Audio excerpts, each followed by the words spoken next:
जो लोग अपनी जिंदगी को दिमाग के अंदर इतना खूबसूरत बना लेते हैं, वो दो में से एक काम कर रहे होते हैं। या तो वो अपनी रियल जिंदगी से बच के भाग रहे होते हैं या वो उसे बचा रहे होते हैं। अब अजीब बात यह है कि खुद उन्हें भी नहीं पता होता कि दोनों में से कौन सा सच है, क्योंकि बाहर से दोनों बिल्कुल एक जैसी दिखाई देती हैं। एक इंसान जो अपनी चाय को धूप में बैठ के धीरे धीरे पीता है और अपने आप से कहता है कि ये पल खूबसूरत है, और एक इंसान जो अपनी असली खाली थकी हुई जिंदगी से बचने के लिए उस चाय के पल को एक मूवी सीन की तरह बना लेता है अपने ही दिमाग में, ताकि असली दुख को फेस ना करना पड़े।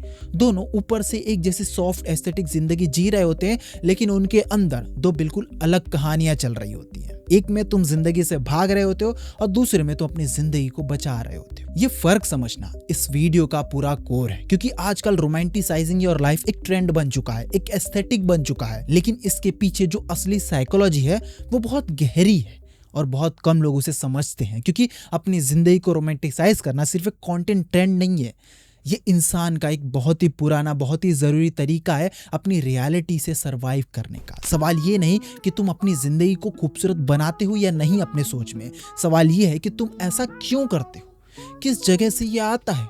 तुम अपनी खुद की असल जिंदगी खूबसूरत बनाने की बजाय सपनों में क्यों जी रहे हो। सबसे पहले अपने दिमाग में रहने की बात करते हैं, क्योंकि यही वो जगह है जहां से पूरी कहानी शुरू होती है। हर इंसान का दिमाग दो दुनियाओं में रह सकता है, एक जो अभी इस पल में तुम्हारे आसपास हो रही है और दूसरी जो तुम्हारे दिमाग के अंदर चल रही है।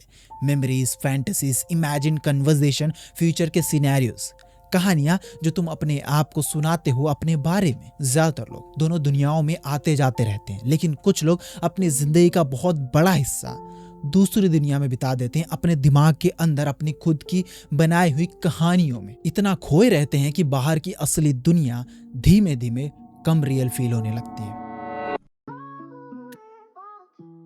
इसकी शुरुआत ज्यादातर बचपन में ही होती है और एक बहुत ही समझने वाली वजह से। सोचो एक बच्चा जिसकी रियल जिंदगी में बहुत कियोस है, घर में लड़ाइयाँ या बहुत ज्यादा स्ट्रिक्टनेस है। उस बच्चे के पास अपनी बाहर की दुनिया को कंट्रोल करने का कोई तरीका ही नहीं होता, लेकिन उसके पास एक चीज होती है जो हमेशा उनके कंट्रोल में रहती है, उसकी अपनी इमेजिनेशन। जब बाहर की दुनिया डरावनी हो या बोरिंग हो या बहुत दुख भरी हो, दिमाग अपने आप एक एस्केप बनाना शुरू कर देता है, एक जगह जहां सब कुछ ठीक हो, जहां वो इंसान स्पेशल हो, जहां चीजें वैसी हो जैसा वो चाहता है। ये इमेजिनेशन उस बच्चे के लिए सिर्फ इमेजिनेशन नहीं होती, एक सर्वाइवल का तरीका होता है। यही वजह है कि बड़े होके भी बहुत से लोग अपने दिमाग के अंदर की दुनिया में बहुत ज्यादा वक्त बिताते हैं। वो वहां ज्यादा सेफ, ज्यादा कंफर्टेबल खुद को पाते हैं, क्योंकि दिमाग के अंदर तुम हर चीज को कंट्रोल कर सकते हो। अपने दिमाग में कहानी कैसे चलेगी, लोग कैसे रिएक्ट करेंगे, तुम कैसे दिखोगे, कैसे फील करोगे, बाहर की दुनिया में कुछ भी गारंटीड नहीं है, लेकिन तुम्हारे दिमाग में ये सब गारंटीड है। और धीरे धीरे तुम ज्यादा से ज्यादा वक्त उस कहानी में बिताने लग जाते हो और तुम्हारी असल जिंदगी जैसे बैकग्राउंड में चलने लग जाती है। तुम बस असल जिंदगी में तब आते हो जब जरूरी हो। और यहाँ एक बहुत ही इंटरेस्टिंग मैकेनिज्म समझते हैं जो बहुत ही कम डिस्कस होता है। जो इंसान अपनी रियल जिंदगी को पूरी तरह जीता नहीं है, कुछ अधूरा रह जाता है अंदर, कुछ जरूरतें जो पूरी नहीं होती, कुछ एक्सपीरियंसेस जो असली जिंदगी नहीं दे पाती, दिमाग इस अधूरेपन को बर्दाश्त नहीं करता, तो वो अपनी इमेजिनेशन में उस अधूरेपन को भरना शुरू कर देता है।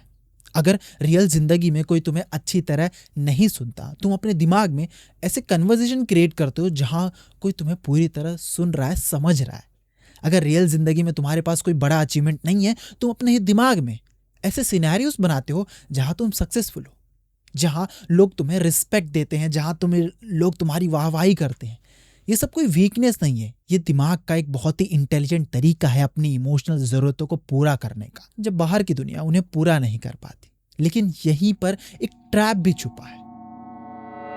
देखो, जब ये इमेजिनेशन सिर्फ ओकेजनल एस्केप है, तब ये हेल्दी है। इंसान अपने दिमाग में थोड़ा रिलीफ पाता है और फिर वापस अपनी असल जिंदगी में आके उस जिंदगी को बेहतर बनाने की कोशिश करता है। लेकिन जब ये इमेजिनेशन इतनी कंफर्टेबल बन जाती है कि असली जिंदगी में बदलाव लाना उसकी जरूरत ही नहीं लगती, क्योंकि दिमाग में तो सब कुछ पहले ही सब ठीक है, तब इंसान अपनी खुद की जिंदगी को इंप्रूव करना बंद कर देता है। क्योंकि जब तुम्हारे पास एक ऐसी जगह है जहां हर दुख खूबसूरत लगता है, जहां हर अधूरापन पूरा फील होता है। रियल जिंदगी में मेहनत करने की, रिस्क लेने की, वल्नरेबिलिटी दिखाने की जरूरतें उन्हें धीमे धीमे कम फील होने लगती है। अब यहाँ से रोमांटिसाइजिंग योर लाइफ का असली साइकोलॉजी समझते हैं, क्योंकि ये दोनों आइडियाज गहराई से जुड़े हुए हैं।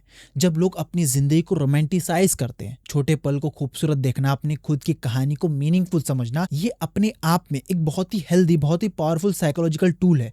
इसको साइकोलॉजी में नैरेटिव आइडेंटिटी कहते हैं। इंसान अपनी जिंदगी को सिर्फ रैंडम घटनाओं की तरह नहीं जीता, वो अपनी जिंदगी को एक कहानी की तरह समझता है, जिसमें हर मुश्किल एक चैप्टर है, हर स्ट्रगल किसी बड़े लक्ष्य की तरफ एक बढ़ता हुआ स्टेप है। जो लोग अपनी जिंदगी को इस तरह देखते हैं, वो मुश्किल वक्त को बेहतर हैंडल कर पाते हैं, क्योंकि उनके लिए दुख बेकार नहीं लगती, वो उनकी कहानी का एक जरूरी हिस्सा बन जाती। लेकिन क्या तुम अपनी जिंदगी को रोमांटिसाइज कर रहे हो ताकि तुम उसके साथ बेहतर रिलेट कर सको, उसकी ब्यूटी देख सको, उसके दुख को मीनिंग दे सको, या तुम अपनी जिंदगी को रोमांटिसाइज कर रहे हो ताकि तुम्हें उसकी असलियत फेस ना करनी पड़े? एक इंसान जो अपनी अकेली शाम को खुद के साथ एक खूबसूरत पल की तरह जीता है, अपना खाना खुद के लिए प्यार से बनाता है, अपने आप को कंपनी देता है, ये हेल्दी रोमांटिसाइजिंग है, क्योंकि इसके पीछे अपने आप के साथ एक जेन्युइन कनेक्शन। लेकिन एक इंसान जो अपनी अकेली शाम को इतना एस्थेटिक बना लेता है अपने ही दिमाग में कि उसका रियल अकेलापन जो जेन्युइन दुख दे रहा है उसकी तरफ ध्यान ही नहीं जाता, ये रोमांटिसाइजिंग ये एक सटल अवॉइडेंस बन जाता है। वो अपने दुख को इतना खूबसूरत पेंट कर रहा है कि उसे ये बदलने की जरूरत ही नहीं महसूस होती। एक छोटी कहानी सुनते हैं जो ये फर्क दिखाएगा। एक लड़की थी जो अपनी जिंदगी के बहुत से साल अकेले एक छोटे से शहर में एक ऐसी जॉब करते हुए बिताई जो उसे पसंद नहीं थी। उसने अपने आप को ये सिखाया कि हर चीज को रोमांटिसाइज कैसे करना है।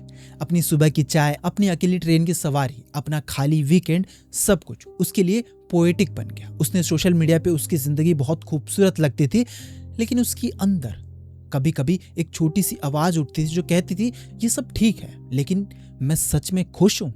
और वो आवाज वो तुरंत अपनी एस्थेटिक सोच से दबा देती थी, नहीं ये तो खूबसूरत है, मैं इसे एंजॉय कर रही हूँ। सालों बाद जब उसने खुद से पूरी ऑनेस्टी से सवाल पूछा, उसे पता चला कि उसकी रोमांटिसाइजिंग एक तरीका थी अपनी खुद की लोनलीनेस, अपनी खुद की अनफुलफिल्ड जरूरतों को इतना सॉफ्ट, इतना प्रिटी बना देने का कि वो कभी उन्हें सीधा फेस ही ना करे और इसीलिए कभी उन्हें बदलने की कोशिश भी ना करे। ये कहानी रोमांटिसाइजिंग को गलत नहीं बताती, ये सिर्फ इतना दिखाती है कि कोई भी चीज जब अवॉइडेंस का मुखौटा बन जाए वो अपना असली हेल्दी पर्पस खो देती है।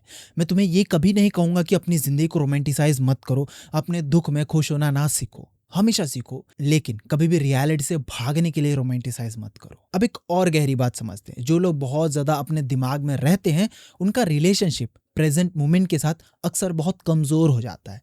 प्रेजेंट मोमेंट कभी भी परफेक्ट नहीं होता, उसमें बोर्डम होती है, अनसर्टेनिटी होती है, छोटी छोटी इरिटेशंस होती है, लेकिन दिमाग के अंदर की दुनिया तुम जैसा चाहो वैसे बना सकते हो। Perfect conversation, perfect outcome, perfect version of yourself. तो धीरे धीरे प्रेजेंट मोमेंट इमेजिनेशन के सामने बोरिंग और अनसेटिस्फाइंग लगने लगता है, और जब प्रेजेंट मोमेंट अनसेटिस्फाइंग लगती है इंसान और ज्यादा अपने दिमाग में रहना शुरू कर देता है, और ये साइकिल धीरे धीरे इंसान को अपनी खुद के रियल जिंदगी से और ज्यादा दूर लेके चला जाता है। इसको समझने के लिए एक और इंटरेस्टिंग ऑब्जर्वेशन है। जो लोग बहुत ज्यादा डे ड्रीम करते हैं उनमें से बहुत से रियल कन्वर्सेशन में भी पूरी तरह प्रेजेंट नहीं होते।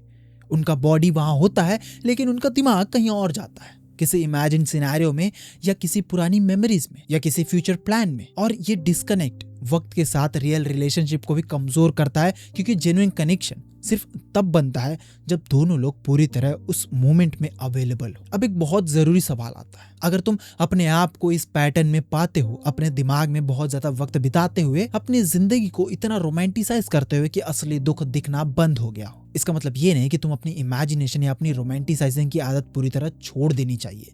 नहीं, ये दोनों इंसान की जिंदगी के बहुत ही खूबसूरत हिस्से हैं।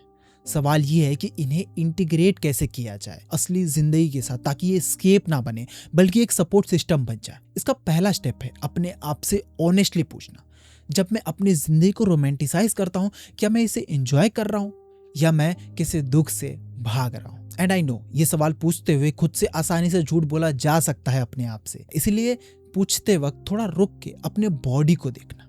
क्या रोमांटिसाइजिंग के पीछे जेन्युइन लाइटनेस है या एक छिपी हुई हैवीनेस है जिसे सिर्फ खूबसूरत अल्फाजों में लपेटा गया है? दूसरा स्टेप, अपने दिमाग की दुनिया को और अपनी असल दुनिया के बीच का गैप देखना। अगर तुम्हारे दिमाग में तुम्हारी जिंदगी बहुत सक्सेसफुल, बहुत कनेक्टेड, बहुत फुलफिल्ड है, लेकिन असल जिंदगी में तुम अकेले हो, अनसेटिस्फाइड हो, स्टक हो, ये गैप तुम्हें कुछ बता रहा है। ये नहीं बता रहा कि तुम्हारी इमेजिनेशन गलत है, ये बता रहा कि तुम्हारे अंदर कुछ ऐसी जरूरतें हैं जो अभी पूरी नहीं हुई और उन्हें पूरा करने का वक्त दिमाग के अंदर नहीं, बाहर की असल जिंदगी में। तीसरा और शायद सबसे जरूरी स्टेप, अपनी रियल जिंदगी के छोटे, अधूरे, बोरिंग हिस्सों को भी पूरी तरह फेस करना, बिना उन्हें तुरंत खूबसूरत बना दिए। कभी कभी अपने आप को ये परमिशन देना कि ये पल बोरिंग है, ये सिचुएशन दुख दे रही है, बिना उसे तुरंत एक एस्थेटिक में बदल दिए।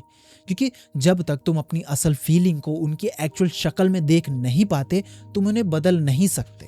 तुम सिर्फ एक दर्दनाक कहानी को खूबसूरत करके उसके साथ जीना सीख रहे हो, जबकि असल में कुछ चीजों को बदलने की जरूरत होती है। रोमांटिसाइज करने की नहीं, असल जिंदगी में बदलने की जरूरत होती है।